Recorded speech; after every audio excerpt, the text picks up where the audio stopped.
Pow, pow.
What's good, y'all? It's Friday, and if it's Friday, that means it's your turn to be heard on the Audible Sports Podcast, where sports meets life and culture. I am half of that dynamic duo that is Bobby G and Wildcard Mar. What's happening, bro? Yes, sir. Yes, sir. Another Friday. We here, baby. Can't wait to talk sports with you, my guy. Always a pleasure to be here. And man, I hope y'all ready, man. We got a good show for y'all today. Absolutely, we got a good one, and y'all know how we do. Before we get into the good stuff, please do me a favor. Follow the directions on your screen. Go ahead, hit that like button, subscribe if you're new, and turn your notifications on so you know the next time when we are here and you can be heard, which is every Friday, 7 Eastern, 4 Pacific. All right, now let's say we got a good one lined up for you today, just to show you what we're gonna get into right here. Anthony Edwards, man, Ant-Man. I love the kid, but sometimes, man, kids need to learn how to stay in the kid's place, and this is one of those times. The boy went out and said something dumb. We're gonna talk about it a little bit. College football season is here. Actually kicked off last week, but you know we only care about the Colorado Buffaloes and Coach Prime round. Yeah, they kicked off their season last night. Had a close one against North Dakota State, and we're going to talk about that for a little bit. But the main event of the evening is we are going to break down the NFL playoffs according to us. The last couple of weeks, we've given you our thoughts on the NFC and the AFC as a whole. Now we're going to read the whole shebang bang, break down the NFL playoffs from WildCard Weekend to that fateful day in February where two teams will meet and play for the Lombardi Trophy. We're also going to tell you who we think gonna take care of them end of season awards, your MVPs, your Players of the Year, your Rookies of the Year, and such. So we're gonna give you all that information to set you up right. We're 6 days away from kickoff. I know everybody is happy. However, before we get into any of that, I wanted to talk about something which is important to me, important to my community, important to the culture. And I don't know how I missed it last week. Shame on me. Slap myself on the hand. Pictured right here is Breonna Taylor. For those don't remember or don't know, I'm not gonna fault you for not knowing. Miss Taylor was killed in her home by Louisville police, Louisville, Kentucky, as they served a no-knock warrant on her home. No knock means basically the police can kick in your door without announcement, without even announcing who they are. And as such, her boyfriend, who was spending the night at the time, thought intruders were breaking into the home and opened fire on the officers, who then returned fire, killing Miss Taylor in her bed. An investigation was done. Officers were charged. And last week, a judge decided to dismiss potential charges as it pertains to how the warrant was obtained. And that is key, because how this warrant was obtained, combined with the fact that they used deadly weapons, would have made their potential penalties up to life in prison.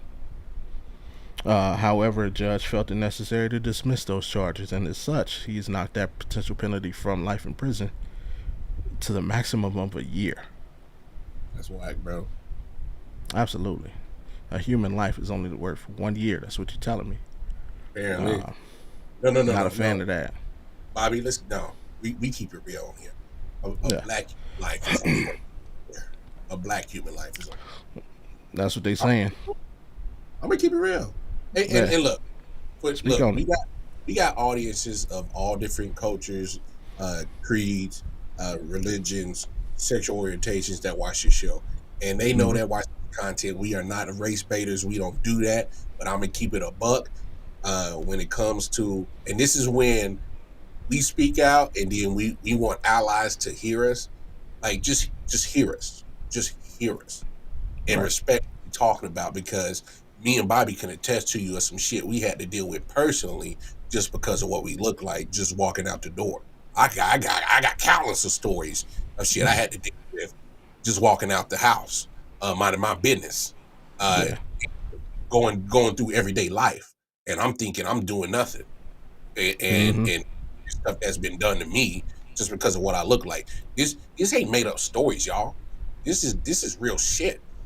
Like, and so the fact that she's been gone for years, still can't Yeah. get justice for her, and the people who are responsible were wearing badges are getting protected, and the people that took her life are just, pretty much they're gonna mosey on about their life like it's nothing.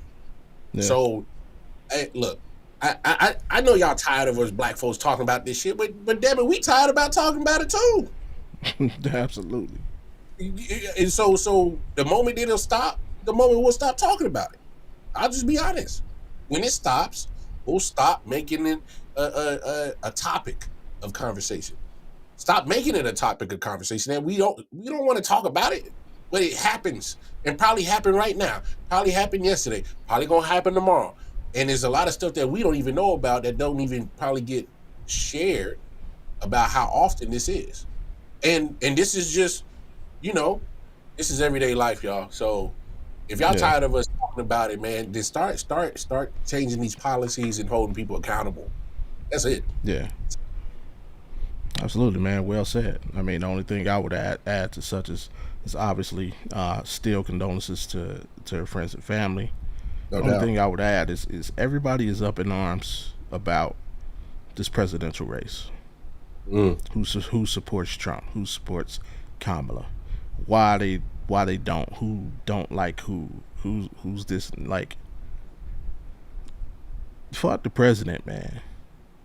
Get out and find out who's in your town, bro. Who are your judges? Who are your council people? You Senate. know, who are your attorneys, right? Who are your representatives?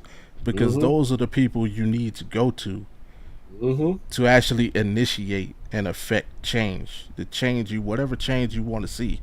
Those are the people you need to know who they are. I don't give a damn who the president is. I voted for the president. I voted for one president in my life.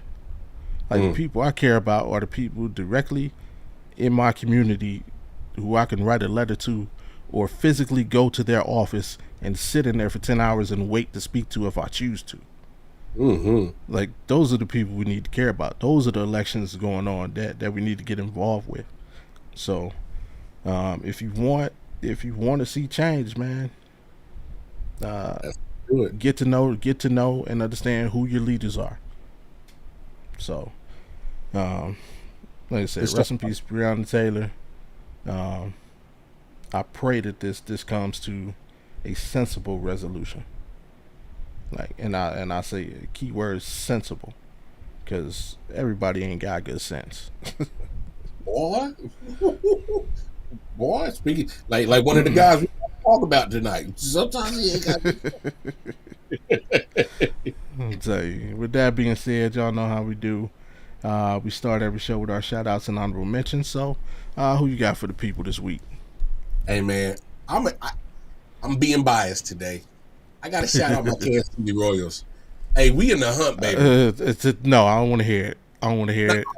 I don't No, want to hear it because they we in smacked the up hunt. on my Guardians. We in the hunt, baby. It's we are in the hunt to making noise. We are this close. I mean, it's still August. September still got a month left in baseball, and all we got to do is take care of the Twins and take care of the Guardians, and we might be 15 up in this joint again. So forever the crown, forever the town, forever royal. I'm shouting out my royals because hey, I gotta go all in because they didn't let me down. I said at the beginning of the show, I said when we first started a few months ago, I said usually my team is out of contention. I'm transitioning to football come July training camp, and they making me eat crow. They said, nah, Mario, you got to pay attention since it's a little bit more longer. So I'm here.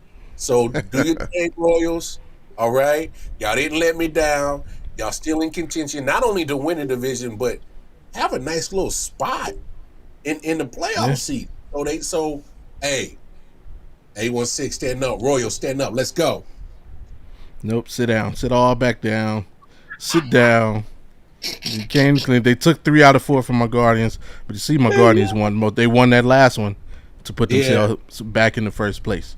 So they messed up, but they got that important one to maintain first place. But yeah, it is a race. Guardians started out hot. They was, man, it looked like they was about to smoke everybody in the division. And then about a month before All-Star break, we just started slumping. Twins started playing good baseball. Kansas City started playing good baseball, and we've been reeling ever since, man. I think we have a losing record since the All-Star break, and we need to get our heads right. But unfortunately for I know you guys lost 2 players. I know one's out for the season.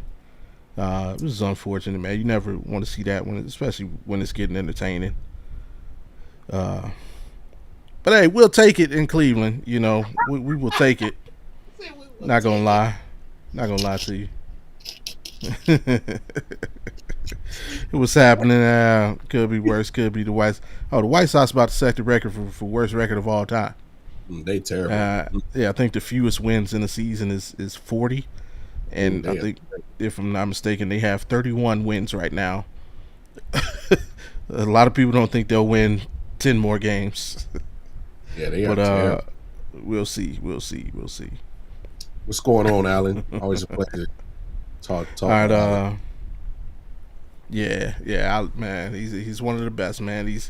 He is a Oakland Texan to his heart. True that. For me, man, my shout outs. Shout out. This is a doozy. I don't know if you saw the other night, but I did.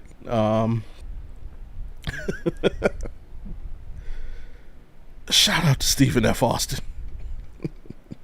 Now, picture below is the start of the game. It looks normal, like we got a normal football game. Stephen F. Austin up 7-0 over North American.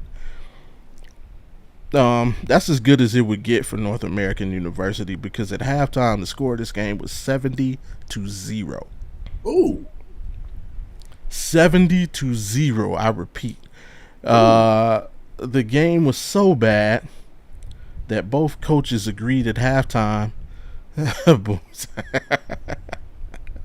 Both coaches agreed at halftime to basically play Madden rules for the second half. 5-minute quarters. They played a 5-minute third quarter and a 5-minute fourth quarter to hurry up and get the game over with. Wow. The final score of the game was 77-0. Wow. This is not Division I. This is NIAI football. So, and at first I was going to shout out Stephen F. Austin for putting up the form, but you know what? Now they bullying the NIAI. They are bullying these teams because this is not the first time they've done this. A couple in 2022, they beat a team 98-0. Oh Lord! Hey, Stephen F. Austin, yeah, they just having fun. Let's get these kids. They like that team in Varsity Blues that they played at the end that was doing backflips and head spins when they scored a touchdown. Yes, wow.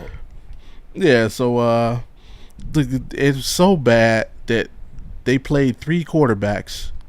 Their quarterbacks were a total of 14 of 15 for like 300 yards and like 8 touchdowns. That's Their ridiculous. starting quarterback was 8 of 8 for 188 yards and 5 touchdowns. He threw 8 passes, 5 of which were touchdowns. Mm. Oh my goodness! But yeah, and I feel for the team, man. If I go to North American University, if I'm not on the team, if I just go there, I quit. you bet not be on the team and be in class with me because I am roasting your ass. What? That's not even though. That's not even. Yeah, you bet not come to class Monday. Oh, talking cold cash shit. What are you talking about? Wolves and guys smacked out 77-0. They even ran out the clock for y'all boys. Oh, dog. Hey, there you go. Shout out to Georgia Tech with the upset over Florida State last week. Absolutely, for sure. Kicking off the college football season. Yeah, week 0. That was fun. That was fun. Yeah. All right, my other shout out these two guys, man. Kelsey Brothers, native, Cleveland stand up. Yeah. Their podcast, New Heights. These dudes just signed a brand new $100 million deal. Big money. Yep. I mean, as if football money wasn't good enough. Now they got to come get podcasts. But do me a favor, fella. Just save us a little bit on the back end. A little bit, That's all we asked for. Just a little bit.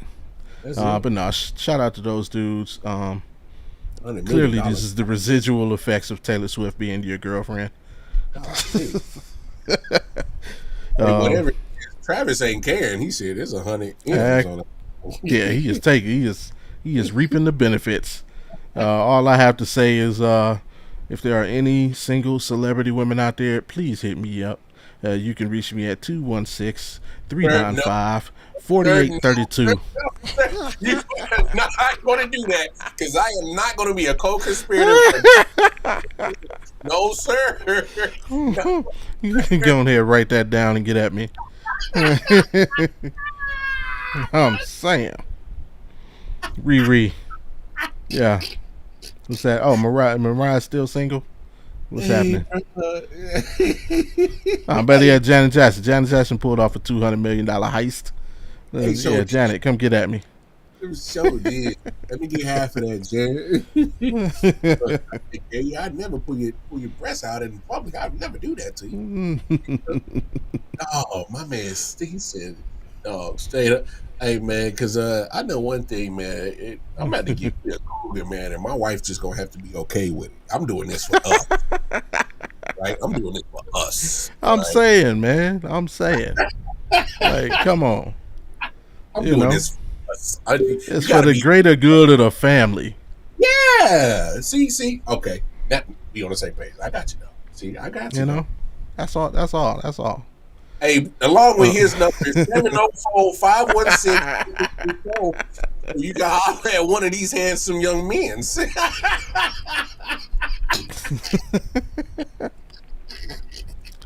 Hey, we're taking all comers. It don't American, Canadian, Saudi, wherever you come. I don't discriminate.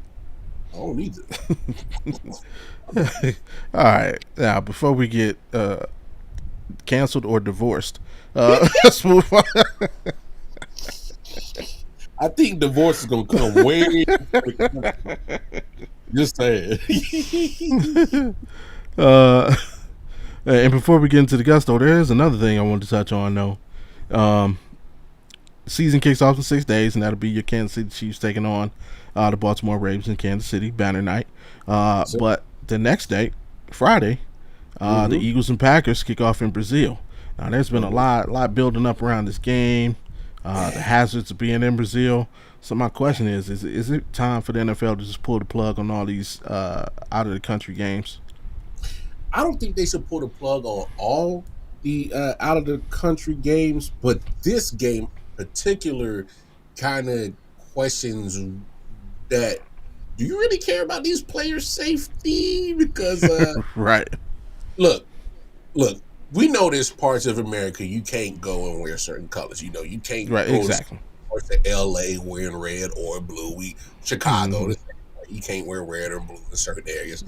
Yeah. So, this stuff like this we deal with in America, but what they talking about in Brazil is you sending the Packers and the Eagles who both wear green, and they Yeah. saying you can wear no green at all in these parts of Brazil. Otherwise, shit might pop off. So my thing is, and they telling them like, yo, just stay in your hotel. Don't try to venture off and see things. Yeah. They want to like literally stay hermit into the hotel. So it's like Yeah. if it's bad, then what are we doing there? Look, I understand you want your international money, but there's so many other places in the world that you can go to that doesn't have to have you have all these precautionary safety measures. So if that's the Right. case, what are we really what are y'all really putting those players out there for? So I mean, it just kind of makes me question Roger Goodell and the owners. Like, damn, is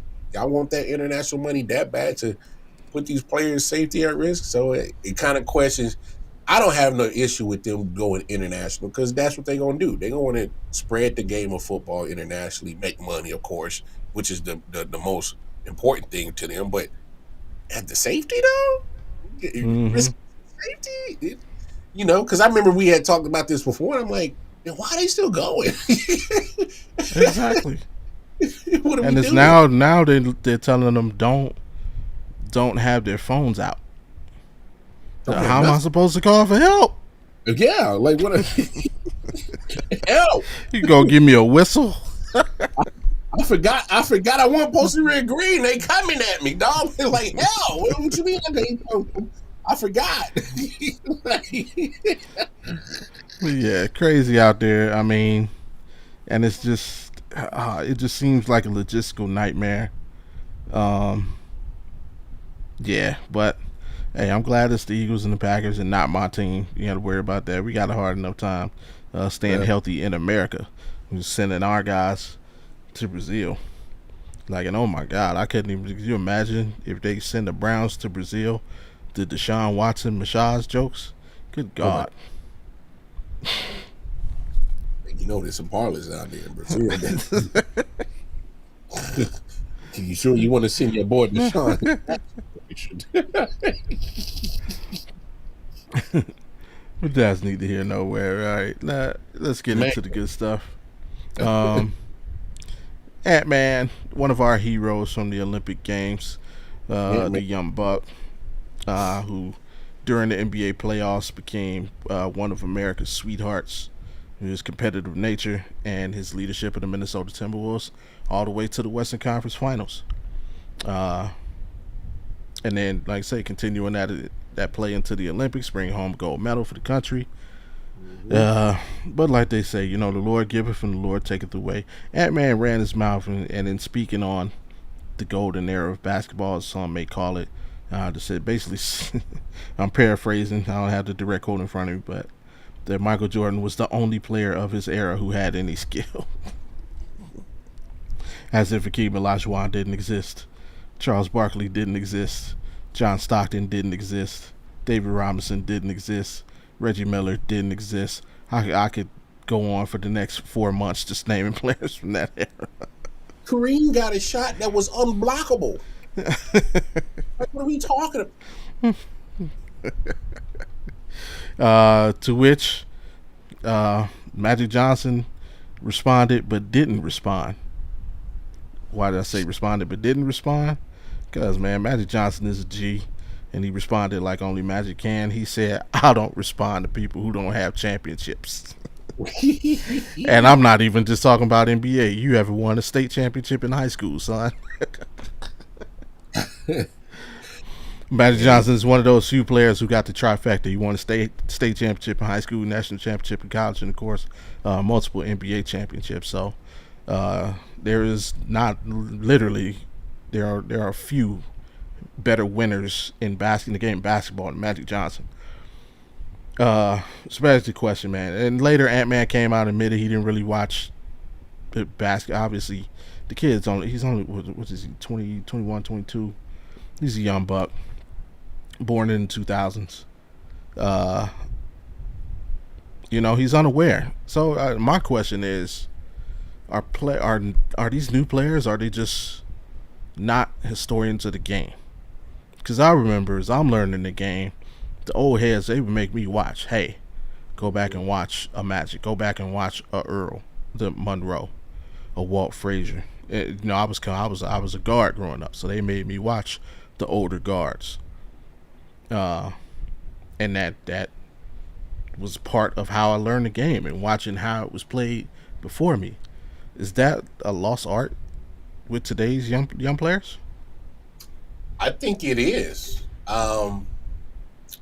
It's just one of those things where, like you said, I think especially when me and you were coming up, before we even like dribbled a basketball or threw a football or threw a baseball, it was history lesson 101 first.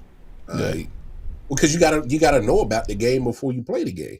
you know, absolutely. that's just always kind of as what always the game that was given to us. You got to understand, especially where this game has been, where's some of the people that have kind of trailed that blazed that trail that you about Yeah. to embark on. I think that's Mm-hmm. just always because it gave you appreciation. It gave you a sense of not only pride but just like, all right, this is bigger than me. I think that's just always kind of some of those things, and some of the younger people who are watching this they can call us old school or old heads, whatever. I don't care. At the end of the day, it's just that you just have a greater appreciation for the game overall, and not Right. just what you contribute. I just think it goes beyond you and yourself on what you contribute to the game because there was a whole bunch of people that had just as many talent and skills as Ant-Man before he was even came out of nutsack. So let's call it what a spade is spade. So Right. um, look, I respect the man's bravado and his confidence. It's cool, but let's not be oblivious and ignorant to people that really really blazed some trails for you to even say such outlandish stuff. So, You know what I uh, mean? yeah. So I mean, just come on, Magic Johnson. You tried to act like this man had no skills. Do you know how many people are patting his game after Magic Johnson? Do you not understand that there's a big part of Magic Johnson in LeBron James' game? Like Yeah. that. Like, are we really being serious about this, Ant Man? Are we? Like we can't do this. Like I just wish that sometimes just if somebody come at you with a crazy question, it's okay to say nah, pass, nah, I'm good, or just come up with some bullshit that's just not going to offend nobody. Right. Sometimes it's better to not say something crazy as hell like this. Like, come on, man. There was no skilled athletes at all, but Mike. Are No, we he was. serious? Yeah, he was the only one out there. He was the only one. There was no No, Clyde Drexler. now, I'll say this: the athleticism is different from back then to now. These guys are freak athletes. They are, the advancement in sports Oh medicine. yeah. I'll let you have that, but don't Right. say there weren't no skilled players. I mean, can we admit that before there was a Steph Curry, there was a Reggie Miller. Before there was a Reggie Miller, was a Mark Price. Yeah. Before, like, there was people. There are different versions of people that were before the version that you have right in front of you. There were different versions way back then that was doing stuff, but they, obviously it. I'm just crazy that this man is really saying somebody got some one of these old heads I got pulled would. and just be like, "Hey, bro, we got to chill, bro." Like, I would even go as far as to say players back then were more skilled because they weren't as athletic as they are today, and as yeah, physically dominant. that's fair because you had to pretty much be so skilled at a certain craft Yeah. that got your name pretty much big like Yes. that. Like, yeah, you literally had to know how to play the game. LeBron said it on one of the episodes of The Shot. Shout out to him and Mav show they put on. He said it on one episode. Bro, there are players in the NBA today who don't know how to play basketball. Mm-hmm. Now, I mean, to the novice who would watch basketball say, "What do you mean?" I mean, he's not talking about the physical ability to just go out there, shoot, grab a rebound, pass. He's talking about the meta game of actually knowing how to play basketball, the mental aspect and the physical aspect combined. Like, if you're athletic and you can move around, you could play any sport. But like, to really know a sport is completely different. And I feel like, yeah, definitely, more players from that era were just better at basketball. Did you imagine if John Stockton was athletic? Oh, oh. Goodness gracious. Like, John Stockton couldn't jump over a phone book. But guess what? He is one of the greatest basketball players to ever lace him up.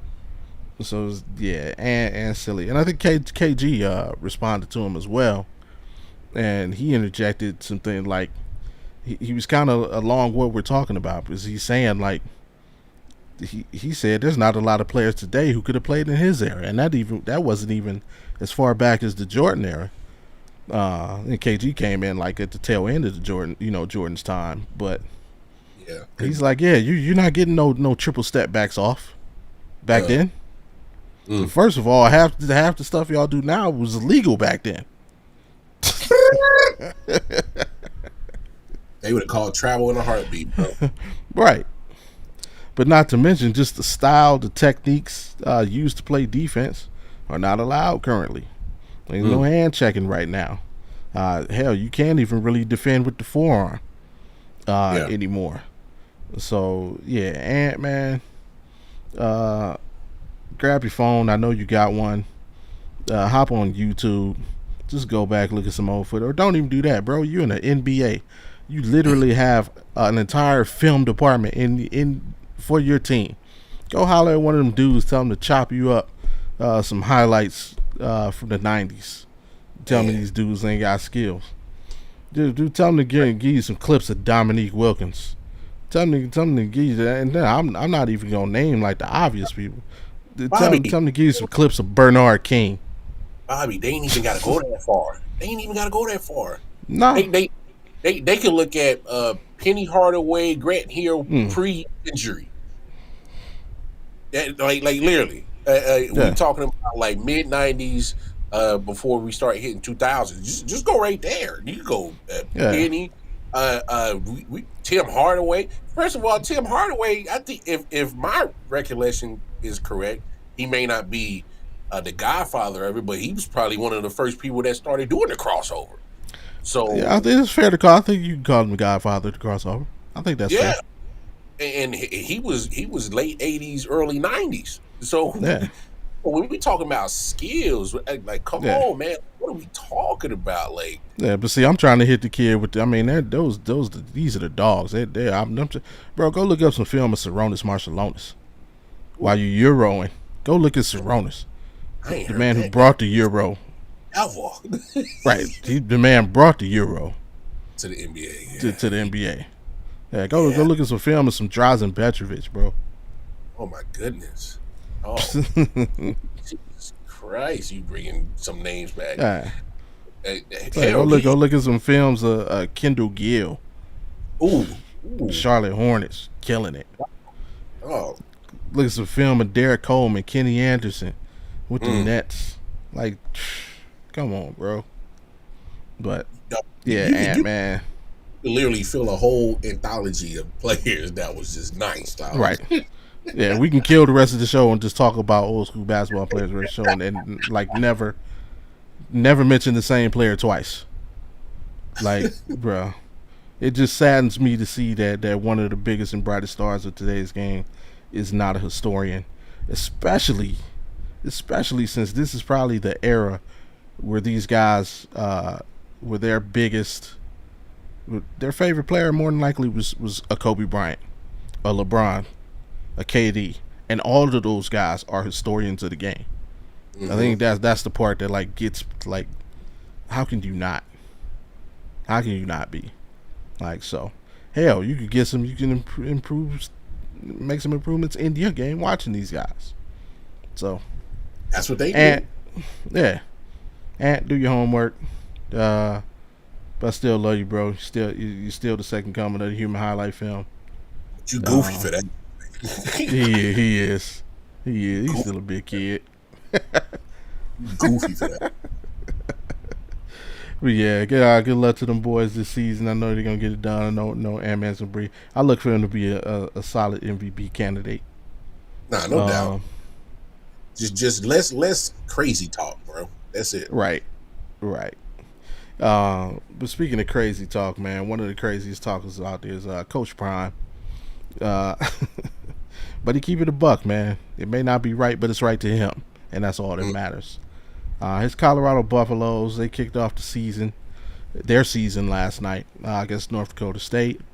And hey, it was probably closer than they wanted it to be.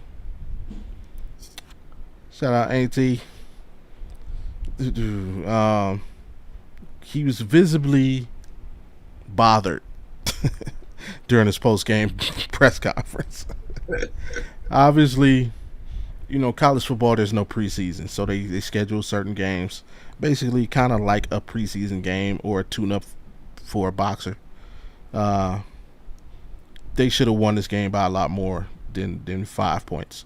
Final score ended up being 31-26.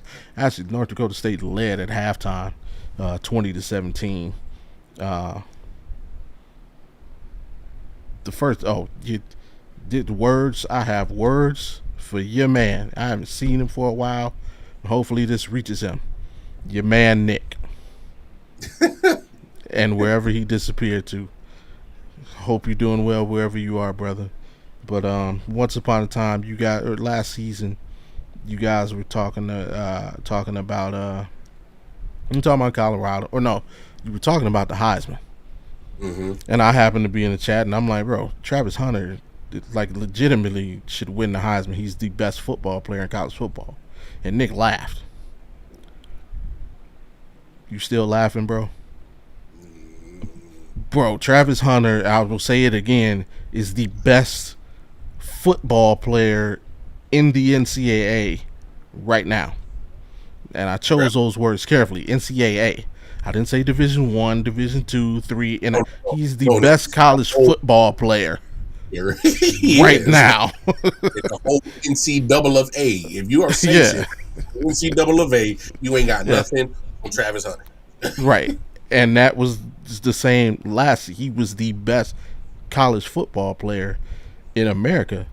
And like the guy, I don't know if you saw the game or if you saw highlights. You see the catch the dude made with the dude's arm around his neck. Full pass interference, getting nearly down to the ground, and got 2 feet in. Not one. Got 2 feet in. Dog, like I replayed that play more than once on the show last night. I did a late night show. I was like, bro, this is ridiculous. This dude, like, he had the announcers like, yo, this dude is a glitch. I'm saying, bro, I was amazed. Now, Bobby, you know we seen a lot of football in our life. I ain't seen nothing like this dude. Yeah, I mean, he played every snap in the game. I ain't seen nothing. Every snap in the game. I can't name anybody like this dude. Yeah. It is 2024. Now, just like we just had the conversation with Anthony Edwards, there's different forms of different players from generation to generation. I can't name a dude that his game is like. He is one of freaking one. This dude is different.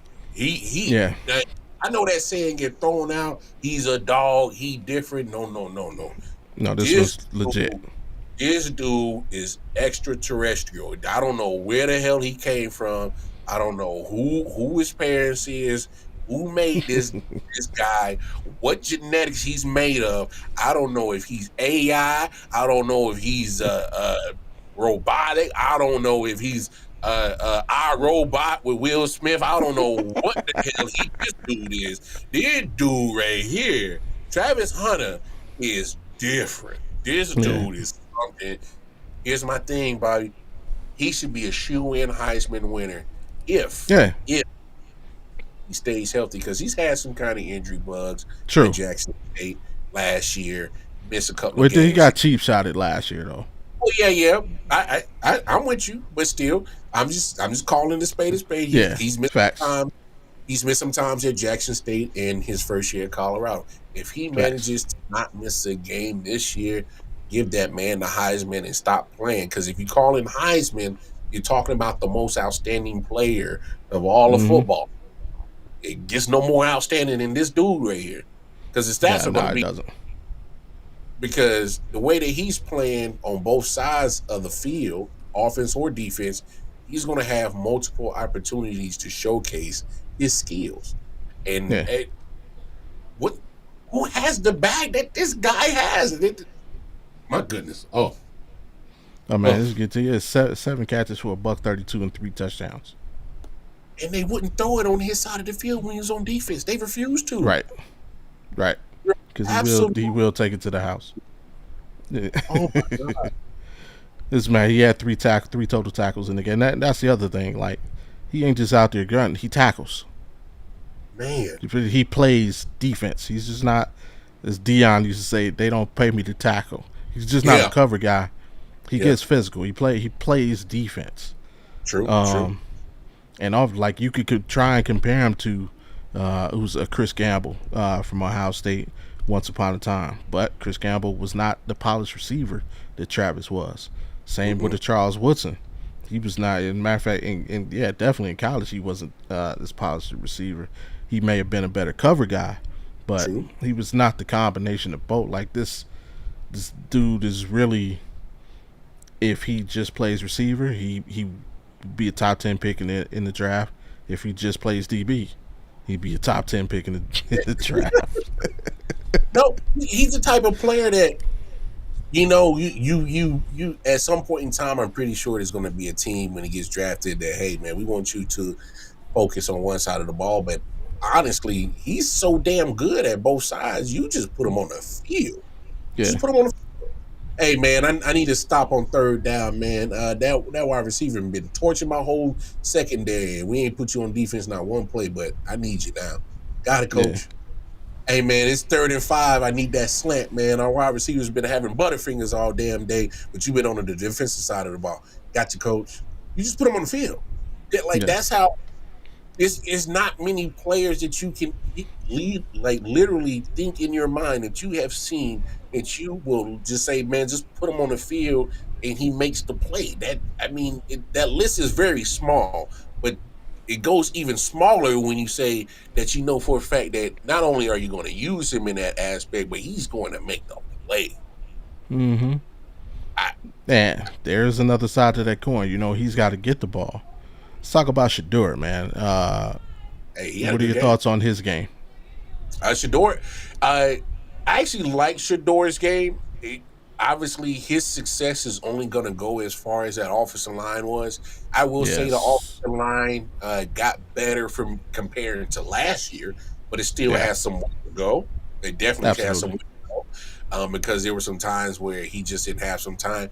I think Shador benefits obviously from being the son of primetime Deion Sanders, where he has connections that he gets to rub elbows with Peyton Manning and Tom Brady, and Mm-hmm. they get tidbits, and it shows because the kid's very accurate. I think almost threw for 77% completion percentage last night and almost Yeah, 450 yards and 4 TDs. The only interception came off a fluke kick up off the guy that was laying on the ground.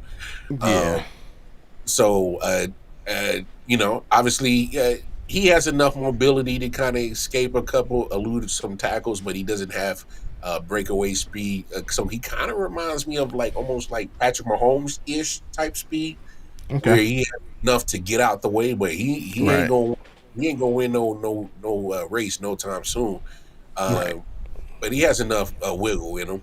Pause. So no, Do Shador's do going to. you do you think he's a first round talent? When you're that accurate, I think it's hard to pass up on accuracy from Okay, and quarterbacks. then here's the other question. He had to. What's been put out there is the completion percentage is so high because he holds the ball, and thus obviously their offensive line was porous last season. It's But a lot of trash. people say a lot of them sacks because he was holding the ball, t- attempting to not throw interceptions.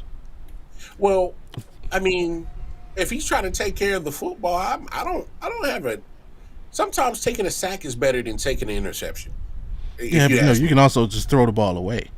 Like and you're now, not mind wrong. you, that's gonna hurt your completion percent, and that's what I'm saying. Like the word is he's just not throwing the ball away. Like he's literally taking the sack to keep that completion percentage as high as possible.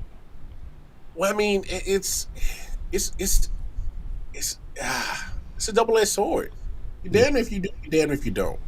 If you want to keep your completion percentage high and you're taking sacks, then they looking at you like that way. If you Mm. you know your completion percentage is trash, then they want to bump you out from a first rounder to a second rounder. So it's like which one you want. You can't have your cake and eat it too. I honestly have no issues with Shador Sanders as a quarterback. For the most part, he takes care of the football.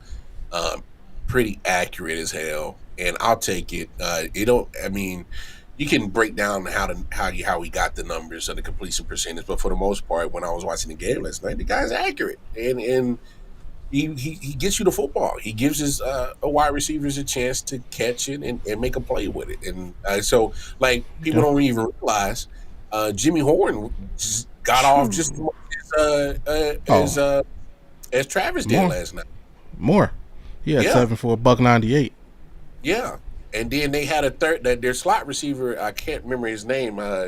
He threw in about 60. Wester. Yeah, Wester. Yeah.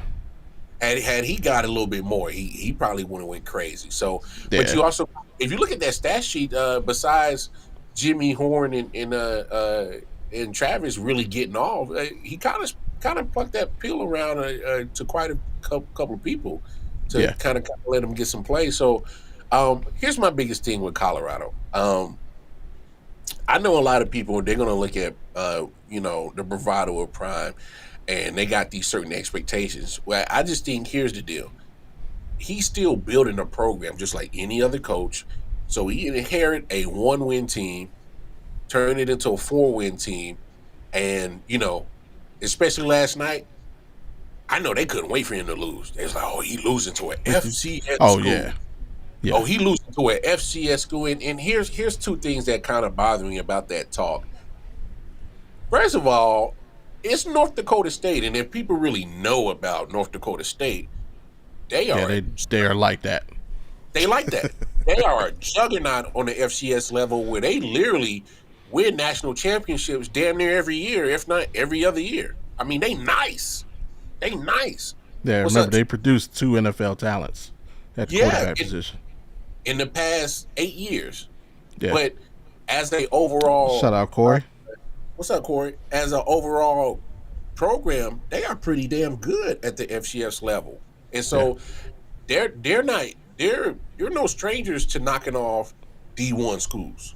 Mm-hmm. So when I saw them on the schedule, I was like, ooh, oh, this was That's gonna a be nice tough. test. Yeah. That's a nice test. And you got what you got. They got a nice test last night. Looking at this schedule, it's still they got ranked teams throughout this whole schedule. That Big 12 schedule is not easy for Colorado.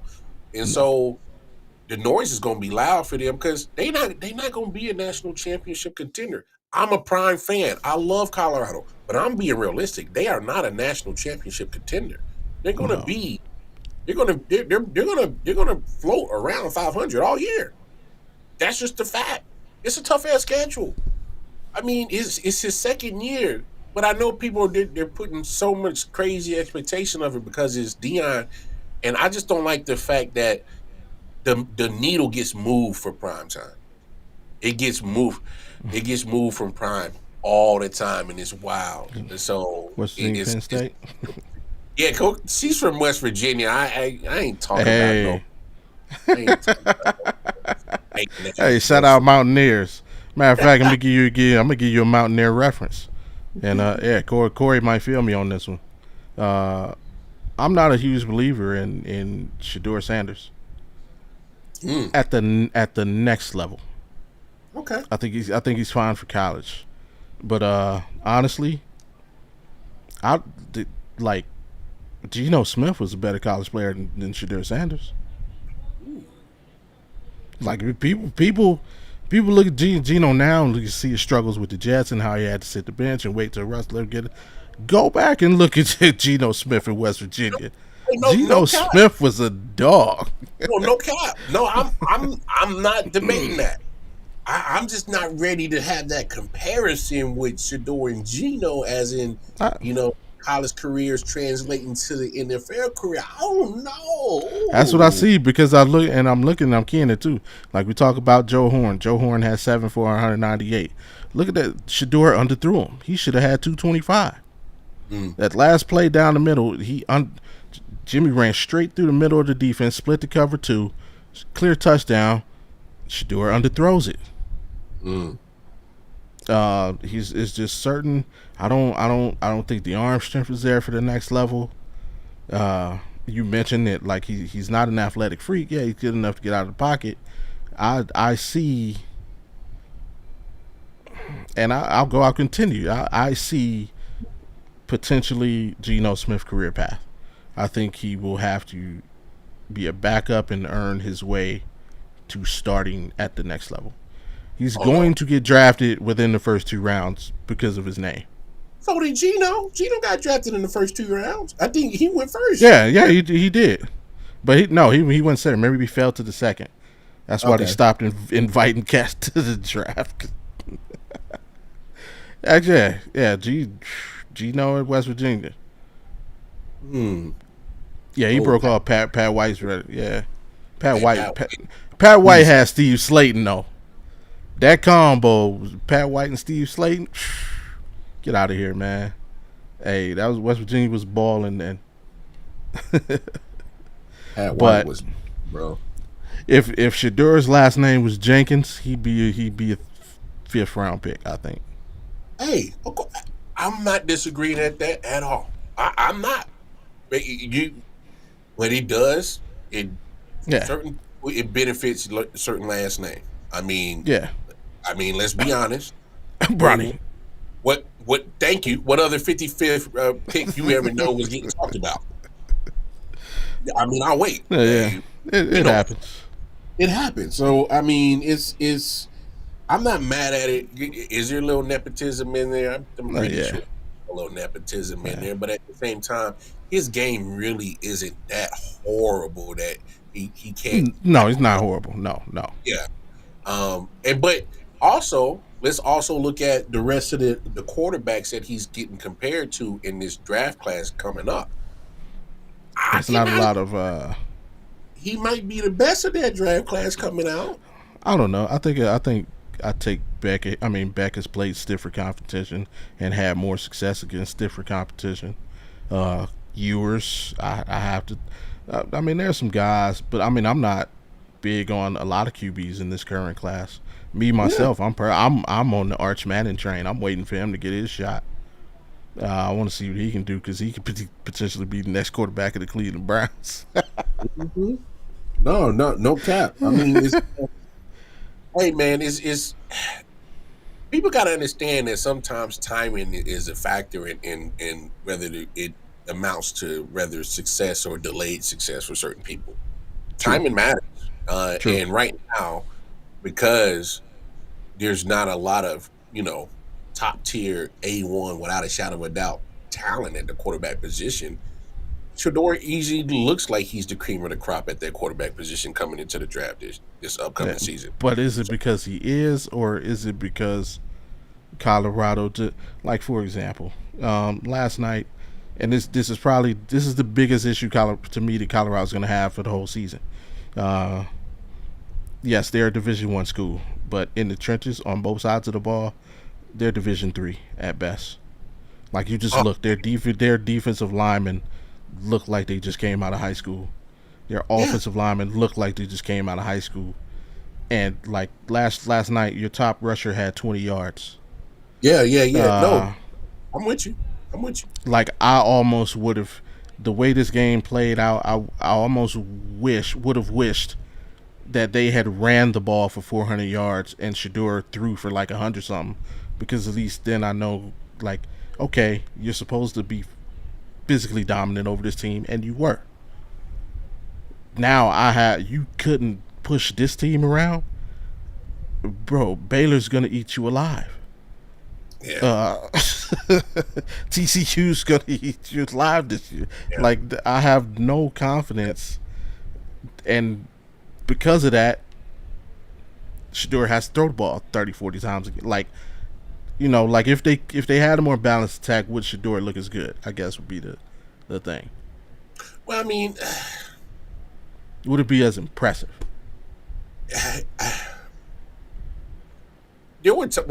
I say this. So there were times in that game last night where, since they couldn't run the ball, they threw the ball. Yeah.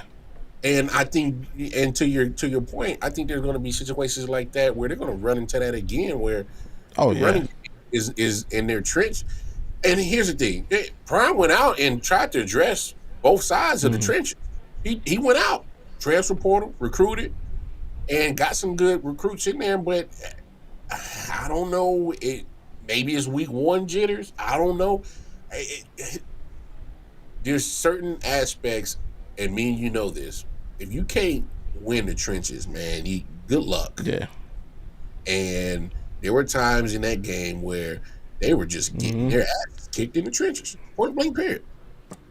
Point blank period. This is call a spade a spade. They were getting their ass kicked in the trenches. And North Dakota State brought the heat. And that's why that game ends up the way it was, because Colorado didn't have full control of the trenches throughout the whole game. They had spurts where they dominated and spurts where they won, but it wasn't full control of 60 minutes where they had control of the trenches, and that's what the result that you get. And they got lucky. I call it what it is. They got lucky. I mean, look, as much as I support Prilme and support Colorado and what he's doing, I'm a realist. I'm gonna keep it real. They got fundamentally flaws in the trenches that they had last year that I was hoping that they would improve on. It's just one game. Now, if we're still having this same issue mid-October, then you really ain't addressed the issue. Then it might be a coaching thing, or it might be a recruiting thing. I don't know which way it needs to go, but at some point you didn't address the glaring problems that were last year, so I mean they got to get that fixed. It's one of those things, man. Because Shador, he you can't drop back 50, 60 times in a game. You just can't do it. Just can't do it. They better get it addressed quick, because just like last week, we took a look at that Dolphins. Here's your next five. Oh, I saw it. Nebraska, Colorado State, Baylor, UCF, Kansas State. Matter of fact, the next two games are on the road to teams that they played close last year. Yeah, Nebraska and Colorado State. They go to Nebraska. They go to Colorado. That game 3, Colorado State. Oh, circle that one. Yeah. Because you know, a good get back game. Oh, that coach, because Norvell was talking cash, and had he not got so emotionally involved in it, he could have won that game. Absolutely. Because he got emotionally involved, and his players got emotionally involved, and then you saw the cheap shot on Travis and all the antics and all that crap.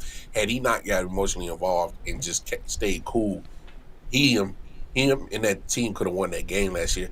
So I think he's definitely looking at that one like, oh yeah, we should have won last year. They got to come to our house. Same thing with Nebraska. Oh, we should have won in Colorado last year, but they got to come to our house. So these next 2 weeks are going to be crucial, because like you didn't even get to the rest of that schedule. Because I saw the schedule last night and I was looking, and I said, oh. Yeah, this. You want some of this too, old man? No. Because if they play, look, Bobby, if they play like they did last night, this is a 500 at best team. Yeah. You know, Travis Hunter and Shador could only do so much. Jimmy Horn could only do so much. That defense was putrid last night, bro. That defense was absolutely putrid last night. So, I'll tell you one thing. Man. That I think NDSU got another one on their hands because I liked what I saw from that quarterback last night. Yeah, I I hear. think he's gonna be a mid-round steal for somebody. Mm. Uh, but time for the main event. The Ding gusto. ding, ding ding ding ding. We broke down the NFC. We broke down the AFC. Today we break down how we feel this NFL season will conclude. Uh, this is how it ended last year. Patrick Mahomes holding up his third overall Super Bowl trophy, second in a row, and he attempts to go for the three-peat this year, which has not been done in NFL history. So, that would make more happy here, me not so much. But honestly, no, that's not true. The Browns don't win it. Actually, I hope they do three-peat if we don't win it, but I digress. As we start, before we get into the breakdown of the playoffs, man, go ahead and list off these award winners. How we think that's gonna play out. So, and we'll kick it off. Should go from the top down, bottom up. Start with the good stuff. She's good. Yep, she's good on the three-peat. No three-peats for you. Sorry, man. Don't be like that. Yeah, start with the main event, man. MVP. Who do you think pulls off this year's MVP? Man, C.J. Stroud. Ooh, hot take. Hot C.J. take. Man, I'm not mad. if you saw what he did last year, kind of had a decent start, but he started going up at a higher clip once it got into the season and closer to the end, and actually played pretty damn well down the stretch. So no, I just love what he did as a rookie, and the organization got smart.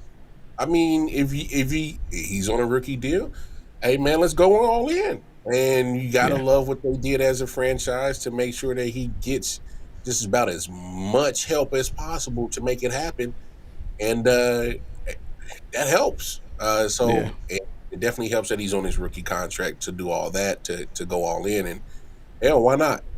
Your window's open right now, and they saw it open, and they was like, "Let's go, let's go." So I think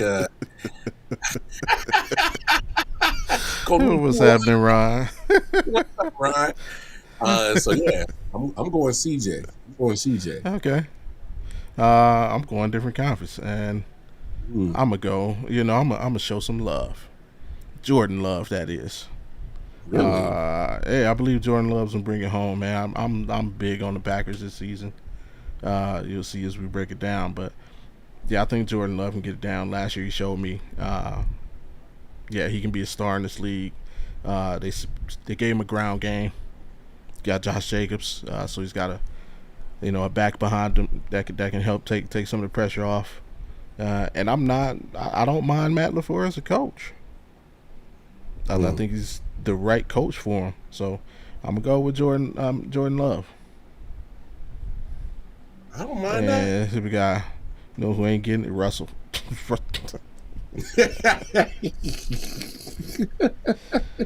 Hey, you leave Russell Wilson alone. That man, Super Bowl champion, Russell. This is not the see. This is gonna get us canceled, Ron. This is not the time nor place.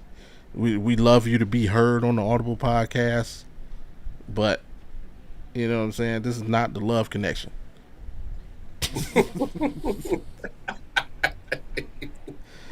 God damn it, man. All right, what we got up next? Offensive Player of the Year.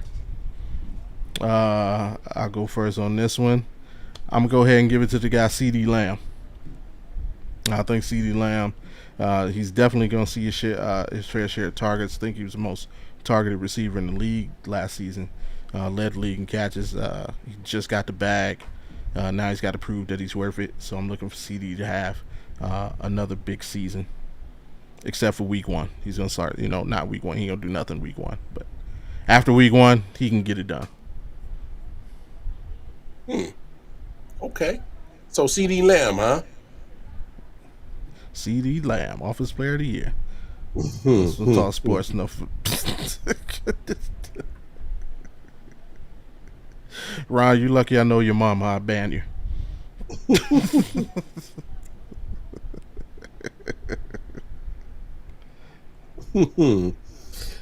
I got one for you. That's wild. Hey, Ryan tripping, man. Oh,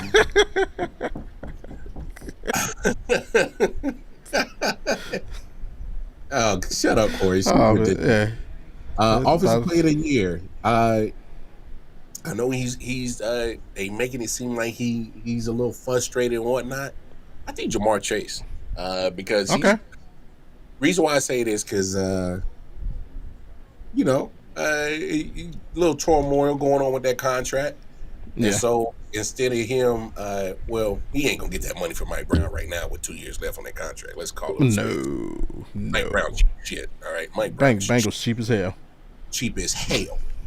So I think Jamar Chase is gonna go out there and say, "All right, okay, cool. I'll cave in. I'll show up when I want to, play when I want to, but I'm gonna put up these stupid ass numbers, and I'm gonna force you to pay me stupid money. And if you don't do it, I'm calling for a trade request, and somebody gonna pay me that money. Either way, I'm gonna get it." So I think Jamar Chase is on a mission to say, "All right, CD Lamb, Justin Jefferson, y'all at the top of the wide receiver market. I'm at the top, both of y'all." Because he want it. So I think he about to have a monster year. And just to say that, hey, this is why I deserve it. He need a quarterback. Yeah, that was saying. I thought about Jetta too, but not with Sam Darnold. Anybody other than Sam Darnold, I might have been able to talk myself into it. Because that, honestly, he was my first thought. I'm like, he is the offense. Yeah. And I actually like JJ McCarthy, but he's done for the year, and I don't like Sam Darnold, so that's why I couldn't go with Jetta. We got next Defensive Player of the Year. Who you got? I'm going with your boy Myles Garrett. I just think that is again for the back-to-back. I love TJ Watt, but TJ Watt's good for missing 4 or 5 games, man. I wanted to say my boy Chris Jones, but he already got paid. I don't know if he's ready to be motivated to be Defensive Player of the Year. He already got paid. So,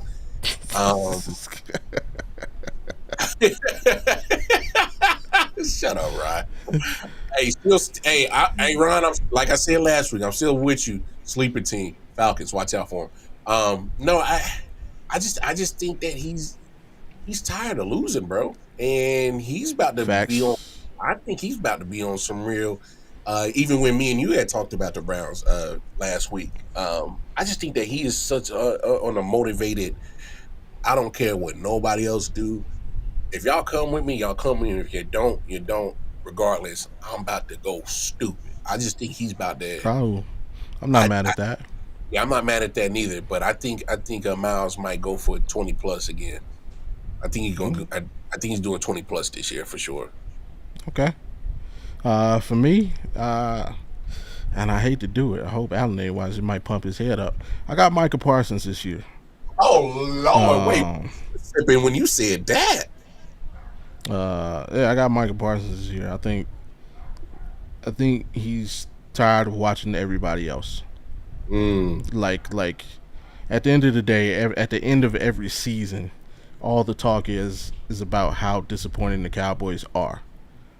I think he's gonna take that to heart, and I think he's gonna have an amazing season. Unfortunately for him, I think the season is still gonna end with how disappointing the Cowboys are.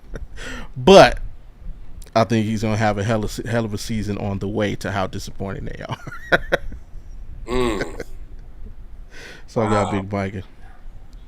Oh man! And now they're gonna come out of retirement. So, You really are playing fantasy football, huh?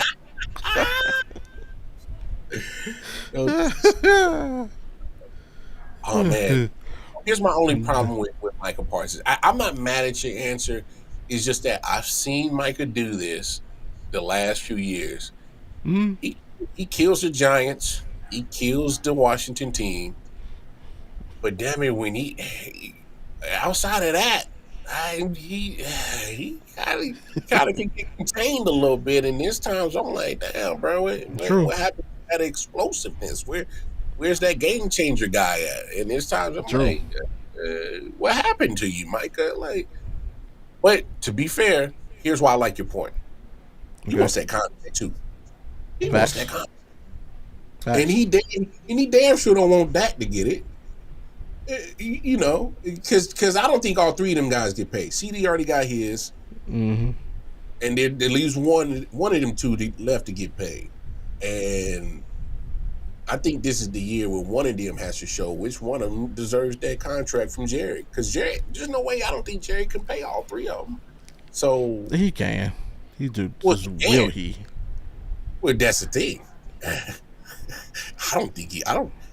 If you ask me, I don't think he wants to pay that. I don't think he wants to. If he was smart, he would use this opportunity to try and pull off another Herschel Walker type trade. Hmm. Like, yeah, I would do that. I would, if I could trade Micah for like two other solid pieces and a nice draft pick to get a young buck in there. I think I would do it. I would trade that for I trade Micah.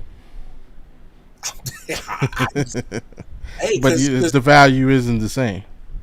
I know what you're saying, but my thing is committing so much money to that quarterback position now it's at 55 a year.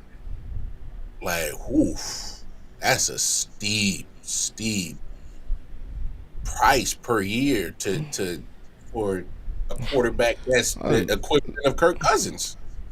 I'm just yeah, but I saying. mean, Dak has shown he can get you to the playoffs. It's like, but if you put more to, it's they don't get stops.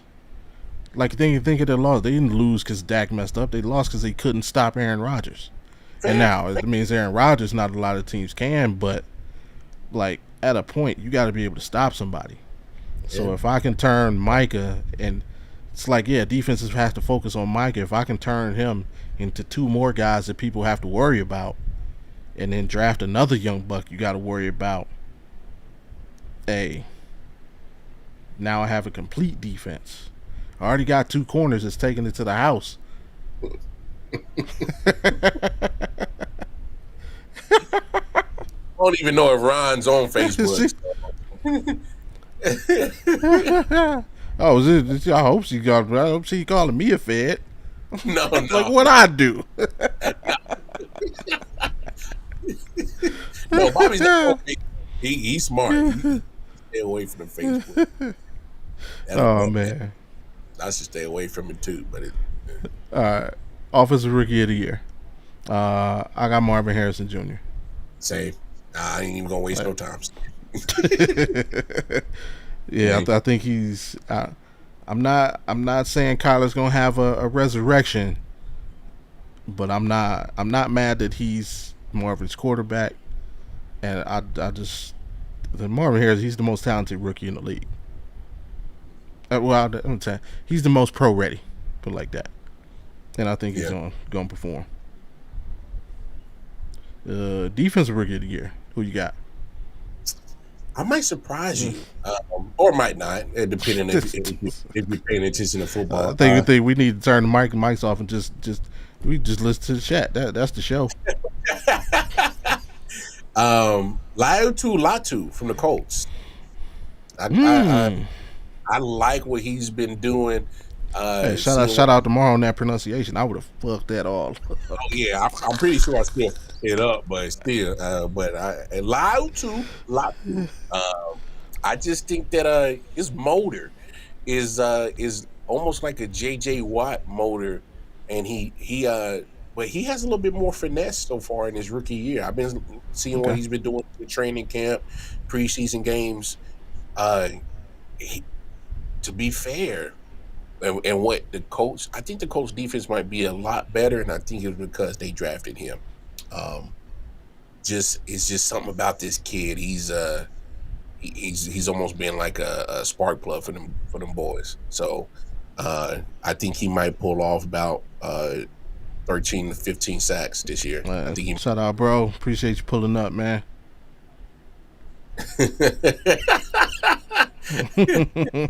This dude.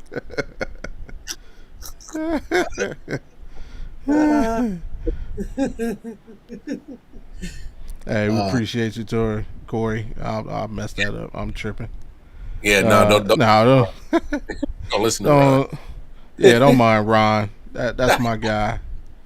He's harmless. It's like one of them little scrawny little dogs that just bark, and then as soon as you look at them, they run and hide behind behind the chair. You should autocorrect did that. Hey, Ron's stupid, man. Hey, I met you, Ron. You good peoples, man. You funny, bro. Yeah, lots of coach, man. Who's your defensive rookie of the year? I have my man from Seattle, Byron Murphy II. Okay. Defensive tackle. We talked about the NFC a couple weeks ago. I told you I'm high on what I think Seattle can do. Yeah. And everybody knows they had issues stopping the run last season. I think he can be a big part of the cure. So, and I'm just going with the numbers. 8 of the last 10 defensive rookies of the year have either been defensive linemen or linebackers. So, I think he's going to play a really important role for a team that's going to surprise a lot of people. So I like him for it. I dig it. I love it. Comeback player of the year, man. Here's where I'm gonna be a homer, but I got an interesting situation. I believe Nick Chubb will win. Okay. We should get Nick Chubb back maybe week 6, 7, maybe 8, halfway through the season. If he gets close to 1,000 yards, I don't know if he's good. If he gets close to 1,000 or eclipses 1,000, I think he'll obviously win it. Here's the part where I'm conflicted. If we have the type of season that I believe we will have, I also think Deshaun Watson would be a prime candidate for this award. Now,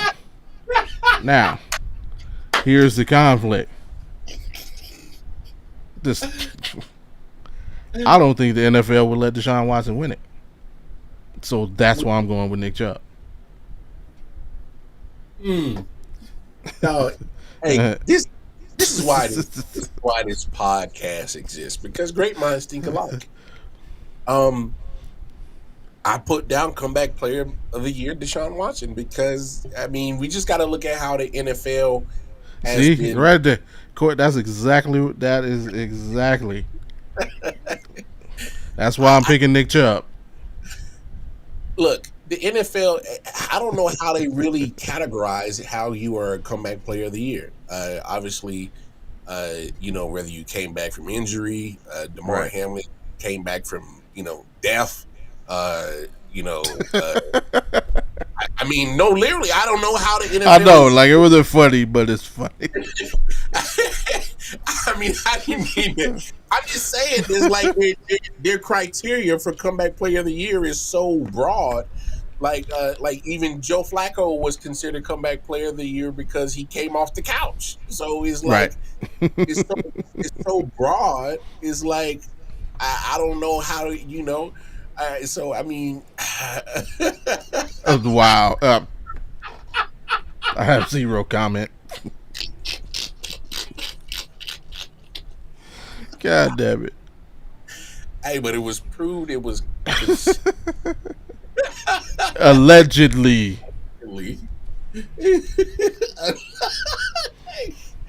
I just think because of the spectrum of comeback player of the year is so broad with the NFL. You can literally come back from injury or come back from damn near anything. Like Geno Smith comes back from being a bust to Benched, right? yeah, and now he's hey, come at player of the year, So I'm like, I'm just if he just if he I can't. If all he has to do is just win 10, 11 games and have a high touchdown to interception ratio where it's not crazy. He could possibly win that award. But I'm with you. I can definitely see NFL looking at him like, nah, we can't Yeah, do that. Or you talking about pushback? Oh no, we can't get no more. yeah. You can't get them. You're gonna leave this man alone. You know what did Russell Wilson do to you? First of all, I forgot. She's a Steelers fan. You are a Steelers fan, and you need to be rooting for your boy so you can actually have a decent season. Hey, here's the thing: people down on Russell Wilson. I don't think people know Russell's numbers from last year. And threw for like 3,800 yards, 34 touchdowns, 7 interceptions, or like 24. Like he didn't have a bad season. He was just in Denver. Yeah, I'll take that season he had last year. I mean, not from Patrick Mahomes. That's a down year, but I mean, if my quarterback wasn't Patrick, and I'll take that from my quarterback. That production, yeah. Coach of the year, who you got? I think DeMeco Ryans get it this year. And then obviously when we get to this playoff talk, it'll make more sense why. But he definitely could have won it last year. Absolutely. But I think there's no debate. So I think he gets coach of the year, and CJ gets MVP. They kind of take 1 and 2. Great minds think alike. Once again. Because my coach of the year is Matt LaFleur. Obviously, I got Jordan Love winning the MVP. You got CJ Stroud, and we both have their head coaches because of that winning coach of the year. Yeah. So that's what it is. That's our postseason awards. Don't blame us. We just we just think it. Hey, yeah. This playoff breakdown. Let's say last couple of weeks we broke down each conference. Just a recap on division winners for me. I had the Cowboys winning the East, NFC East. Packers winning the North. I got the Falcons winning the South, and the 49ers winning the NFC West. Over in the AFC, I got the Texans winning the South. I have the Cleveland Browns, sorry Corey, winning the AFC North. I got the Kansas City Chiefs winning the Kansas City Open. My bad, the AFC West. And I got the Jets winning the AFC East. Who just said we replaced one with another one, man.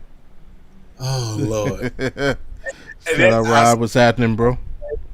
Rob, what's up, my bro? I saw his comment. I was like, oh, Lord. I just dropped my head. I said, Lord.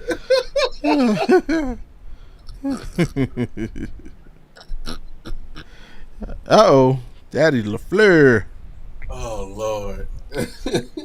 LaFleur. Oh, man. This is wild in these chat streets, man. What's going on? What is Labor Day that started early? And yeah. Speaking of beatbox, no one heard. Recap your division winners.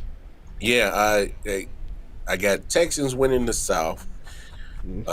Chiefs winning the KC Invitational. I mean the AFC West. Yeah. Ravens winning the North, and I got the Dolphins winning the East. In the NFC, 49ers winning the West. I got the Cowboys winning the East. I got the Lions winning the North. I got the Falcons. Before Ron even went away, like I told him, I got the sleeper team. I got the Falcons winning the South. All right, and now so we start with what we didn't name. Those are division winners. Now our wild cards. Yeah. I guess we'll go ahead and start in the AFC. For me, it is no secret. Last year, I told people I thought that this year every team in the AFC North would make the playoffs, and I'm Mm-hmm. standing on it. My wild card teams are, I believe the Steelers will finish fifth in the AFC. Mm. Uh, I believe the Ravens will finish right behind them, and the Bengals right behind them. But I think they all finish above every other team for the AFC wild card spots, and I think it's AFC North party. Mm. Oh, you got? Hey, great minds think alike. Obviously, I got the Ravens winning the divisions, but I got the Browns as the highest wild card. I got Okay. the Bengals at 6, and I got the Steelers at 7. So I'm just right there with you. I definitely think Wild card to lose first round. Hey, wait a minute. Hey, depending on how we seeded this thing, we'll see. I just think hey, I'm with you. Toughest conference in all of football. Um, there's some other teams that I looked at that secondarily that they weren't going to win a division, and I compared them to the other teams in the conference. I'm like, I don't know if I feel too comfortable putting them in the playoffs over this team. So, right. AFC North party, man. But I got the Browns the highest wild card, Bengals and Steelers bringing up the rear. Okay. I'm saying right behind you. They're just. I mean, obviously I think highly of the division, but I mean, really the fact is, I believe in the other teams less. Like I don't believe in the Raiders, Chargers, or Broncos. I Nope. don't believe in the Jaguars, the Colts, or Tennessee. I believe Buffalo will fall off slightly, and obviously the Patriots are no threat. And I think the Dolphins, like I said, we talked about it last week. Just the way they close out the season is just brutal, and all of those games are essentially playoff affected by teams I think will get in over them in the playoffs. True, true. I just don't trust the Yeah. Jets. I don't know if I can trust the Jets yet. Ugh. Ugh. Uh, that's North.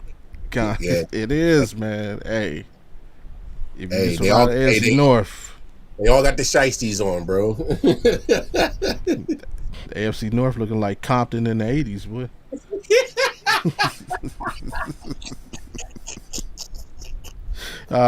NFC side. For me, recap the division winners. For me, my wild cards are: I got the Lions coming in with 5 seed. I got the Seahawks at number 6, and I got the Philadelphia Eagles getting in by the skin of their teeth at number 7. Man, I swear, ladies and gentlemen, I'm telling you, we did not share these answers. All right. So I got the Packers as the 5th seed, the highest wild card. I got the Right. Seahawks, the Eagles in that same order. Yeah, I got the Seahawks coming in at the 6th seed, and I got the Eagles literally scratching, you know, hair they chinny chin chin with their last wild card spot. I'll tell you, Corey, the secret is not to believe in the Jets. Just believe that the Bills and the Dolphins aren't going to be as good as we think they are. Yeah, the Bills. That's the key to that. See, you were being generous. You saying they're gonna fall off a little bit. I think they're gonna fall off where they're gonna have to consider coaching change. So that's just where Yeah, I'm I at. mean, we thought that last season. Remember, they were playing. We thought, that might happen last season. So yeah, it wouldn't surprise. It wouldn't surprise me at all. Yeah. Now that leads us to our wild card weekend matchups. Kick it off in the AFC. Let me see where my matchups are. So for wild card weekend for me in the AFC, I have the Bengals and the Chiefs. That'll be fun for you. The Ravens and the Browns meeting in the playoffs, and the Steelers and the Jets meeting in the first round. And I have the Chiefs beating the Bengals in Arrowhead. It is no more Burrowhead. I got the Browns beating the Ravens in the first home playoff game in Cleveland since 1995, I believe. And I got the Steelers taking down the Jets in the first round, ending Aaron Rodgers' career. Ooh. Not in an injury way, just losing the game, and I think he walks away after this year. Oh yeah, he needs to start shutting it down. Okay, AFC. So obviously I got Texans 1, Chiefs 2, Ravens 3, Dolphins 4, Browns 5, Bengals 6, Steelers 7. So that's a 2-7 matchup. Chiefs Steelers. Come on, I love you, Corey. It ain't happening. Chiefs take that victory. 3-6 matchup. Ravens Bengals. I'm gonna go with the Ravens. And then you got 4-5 matchup, Dolphins, Browns in Miami. Just because Miami always seem to struggle late, I got the True. Browns winning that one. I got the winning that wild card game. It is not fun. We do not make fun of the physically disabled here.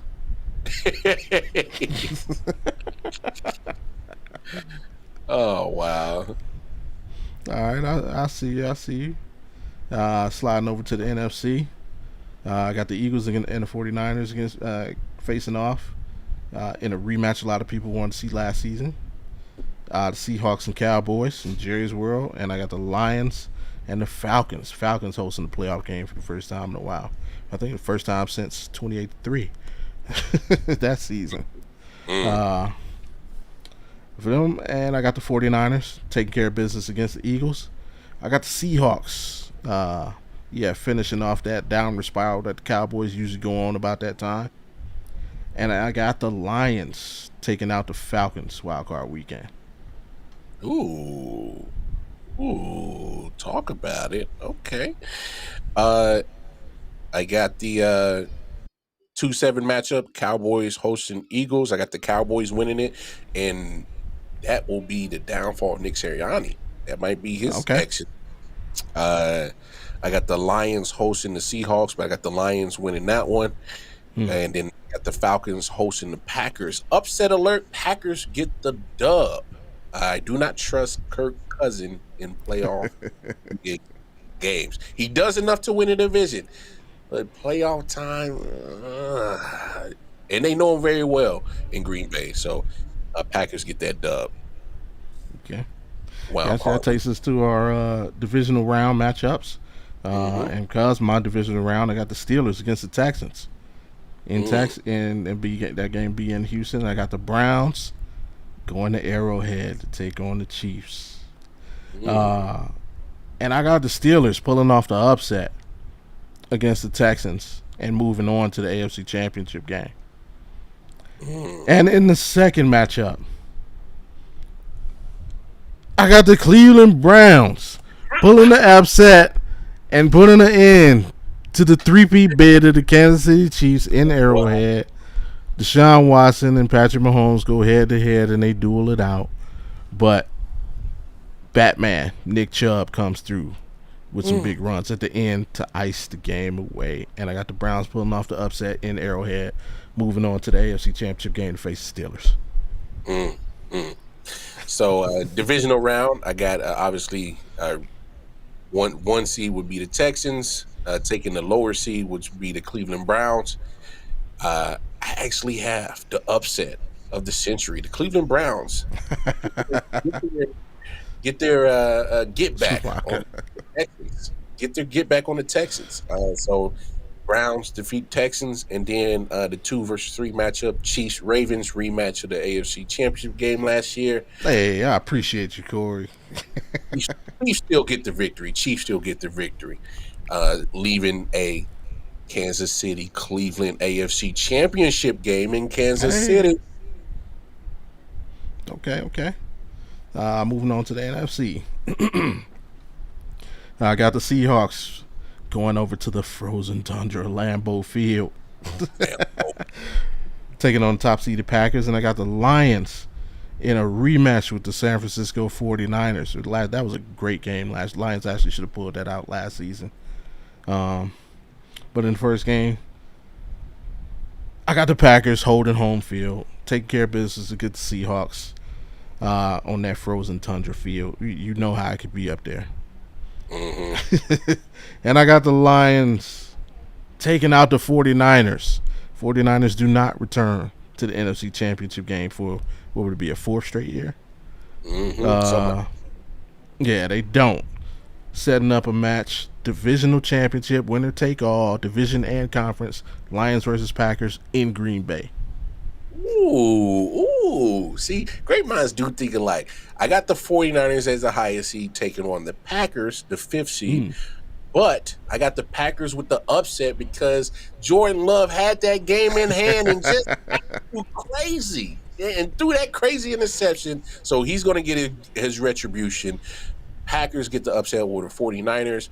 Cowboys, Lions, the 2-3 matchup. Lions get the dub because the Cowboys can't get past the divisional round. What are we talking about? Come on. Setting up a Lions-Packers NFC Championship game, but it's in Detroit. Hey. Conference Championship weekend. Steelers, Browns in Cleveland. Wow. Last time Cleveland Browns hosted an AFC Championship game was 1986. We lost to the Denver Broncos on what is known as the Drive. Not this year.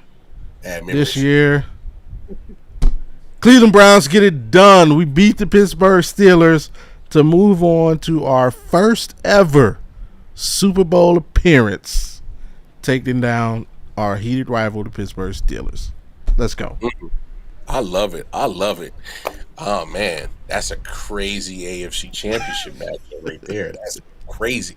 No, Chiefs Browns in the AFC Championship game, but they've been there, they've done it, and they've done it again, and they do it one more again. Chiefs defeat the Browns in an epic game in Arrowhead. Fair. Chiefs go to the Super Bowl, go down to New Orleans as they wait for their NFC opponent. In which I got Lions at Green Bay. And Jordan Love earns that MVP. Wow. He earns that MVP. Takes out Jared Goff and Amara St. Brown. Him and Josh Jacobs get the job done. Jair clamps up Amon-Ra.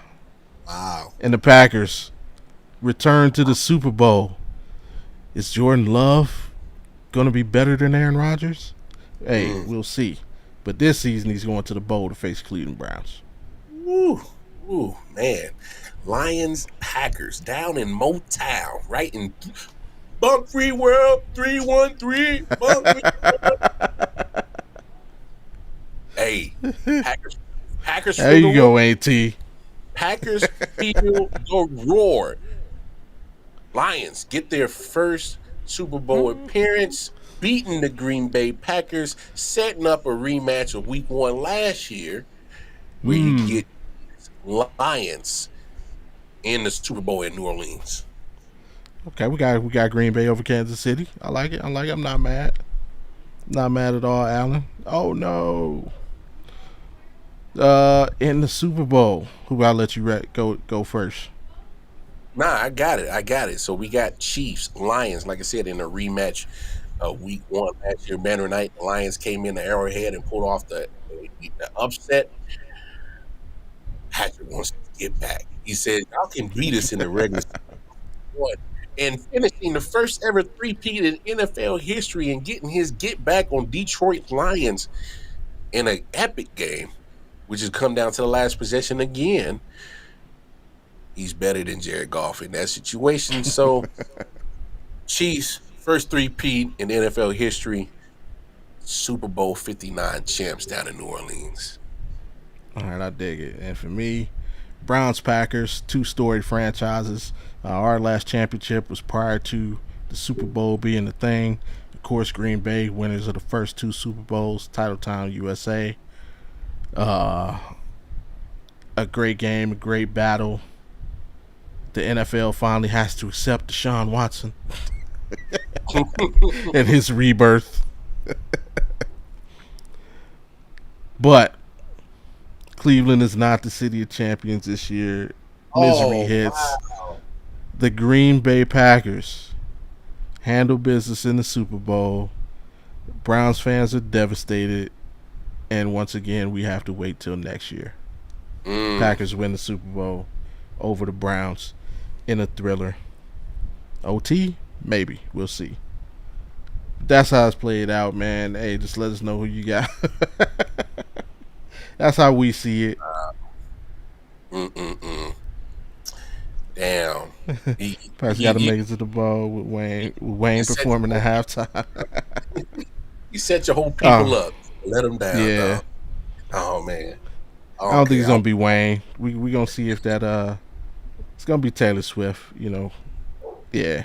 OU defense looks legit, 4 turnovers already. Nah, I nah, mean, nah, man. Hey, Taylor gonna have more rings than the Cowboys did in the last 30 years at the end of this season, bro. yeah, Allen. I'm not gonna let you get away with praising the Oklahoma Sooners demolishing the Temple Owls. Yeah, No, that's we're come not on. doing that. We're not doing that, bro. It's Temple. Yes. It's, it's Temple. All right. Allen. It's Temple. Yeah, that's all you gotta say.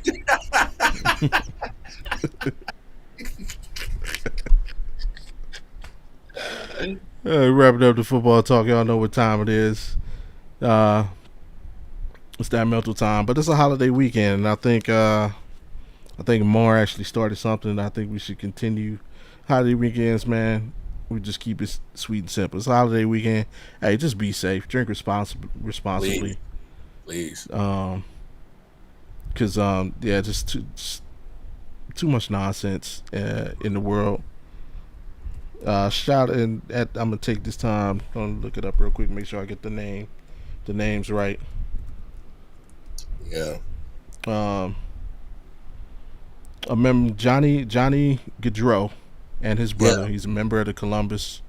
I'm glad, Uh, I'm glad you brought that up. yeah, Columbus Blue Jackets. He and his brother were killed. It was last evening. They were struck by a drunk driver as they rode their bikes. Uh, Senseless, easily prevented. Um, the thing that makes it even worse, they were both set to be groomsmen at their sister's wedding this weekend, Mm. and what should have been a happy day for the entire family is now just completely done a complete 180. Mm. Um, like this man says every weekend, man, take care of yourselves and each other. Like making smart decisions is free. Don't cost you anything. Making stupid decisions can cost you your life. Like Or somebody else's. Yeah. exactly. Yeah. So man, yeah, just be responsible this weekend. Have fun, not too much fun. Um, I use an old adage, man. Hey, you're going out, carry a condom in a quarter. Either both of them will protect you. Mm. One for Yeah, man. I know we don't use payphones no more, but y'all get what I'm talking about. Yeah. Yeah. Yeah. What you got for the folks, man? Hey man, just yeah, that was. I'm glad you brought that up. That was when I woke up to that story on my notifications on the phone. I was like, damn, like that. Yeah, It's heartening. Like you said, a tragedy that happened on the moment that their sister was supposed to get married, and like you said, joy and yeah, happiness was filled in the air, and then all of a sudden it turns to sorrow and sadness. So, people, yeah, I'm gonna reiterate it. I know Bobby already said it, but please, please, please, please, please, if you feel like if you have the more, if you're too inebriated, too many drinks, call an Uber, call somebody, get a DD, or just sit down. But yeah, don't turn the keys. Don't put the keys in the ignition, and don't turn them keys, and don't put the gas pedal down to the floor. Please don't drink and drive. It's no point in doing it. It's like you said, senseless. So I know with Labor Day weekend here, everybody gets Monday off. So college football is in full swing. I know there's going to be some reasons to take in and consume alcohol, but let's not get carried yeah. away. Let's not get carried away. So that's all I got. Be safe. Check up on your peoples. Next week, I got to go to a funeral. Childhood friends have already, they're our age, and they have Right. unfortunately had to bury now both of their parents. So Mm. Go check on your peoples, love upon them, and just keep it simple. Like always, take care of yourself, take care of each other, folks. Absolutely. And with that being said, uh, just do me one more favor one last time. Go ahead, follow the directions on your screen. Hit that like button, subscribe if you're new, turn notifications on so you know the next time that we are here and you can be heard, which is every Friday, 7 Eastern, 4 Pacific. And again, if you don't like seeing our beautiful faces, remember every episode is available via Spotify, Apple Podcasts, Google Podcasts, and Amazon Music at midnight. So until next Mm-hmm. time, until next time that we get to see you, remember, man, just take care of yourselves and each other. Yes, sir. Peace. Y'all share.